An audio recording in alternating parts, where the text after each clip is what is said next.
Pag-ere ng It's Showtime sa GMA7, planchado na pero may kumukontra. Kung bago ka lang sa channel na ito, huwag kalimutang mag-like, share, comment and subscribe. At huwag kalimutang pindutin ang notification bell icon para maging updated ka sa bawat upload nating video. Go na raw talaga ang pag-ere ng It's Showtime sa GMA7 na siyang papalit sa dating oras ng natsuging tahanang pinakamasaya. Plansyado na raw ang pagpapalabas ng Kapamilya Noontime Show sa Kapuso Network at anytime soon ay maglalabas na ng official announcement ang GMA tungkol dito. Sa latest YouTube vlog ng talent manager na si Ogie Diaz na Showbiz Update, nabanggit nga ang balitang nakapagdesisyon na ang mga bossing ng GMA na ipapalabas ang It's Showtime sa iniwang oras ng tahanang pinakamasaya. Ang Showtime na ang hahalili sa tahanang pinakamasaya. Oo, Diyos ko, ayan na.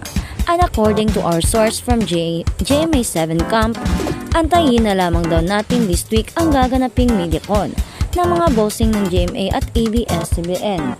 Kasama na riyan ang host ng It's Showtime para formal na i-announce ang pagtutong ng It's Showtime bilang bagong noontime show ng GMA7, kapalit ng tahanang pinakamasaya. Ang pahayag pa ni Papa O.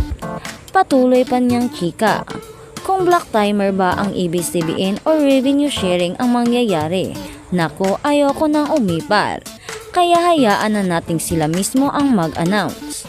Sabi pa ng aking source, plansyado na daw ang lahat, kaya let's just wait and see kung tama ang aking source.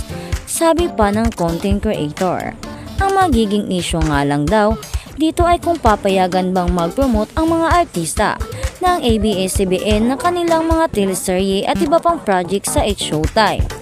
Kasi nga, ngayong umiere na sa GTV ang It's Showtime ay hindi pwedeng banggitin ang mga shows ng ABS-CBN dahil sister channel ito ng GMA7. Kasi nga, nasa GTV sila, behave sila sa pagbanggit ng title ng show.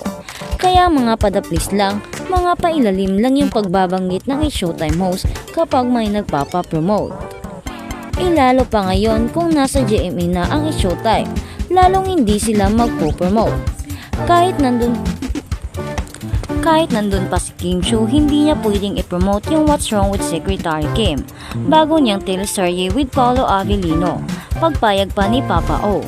Samantala, may mga nakakausap naman kaming mga taga-GMA na nagsabing parang hindi sila approve na ang It's Showtime ni Vice Ganda, Ann Cortez at Bong Navarro ang ipapalit sa tahanang pinakamasaya.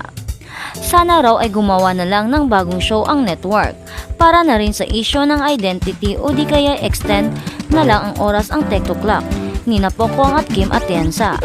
Oh well, abangers na lang ngayon ang lahat kung matutuloy nga ang pag-ariba ng It's Showtime sa GMA7.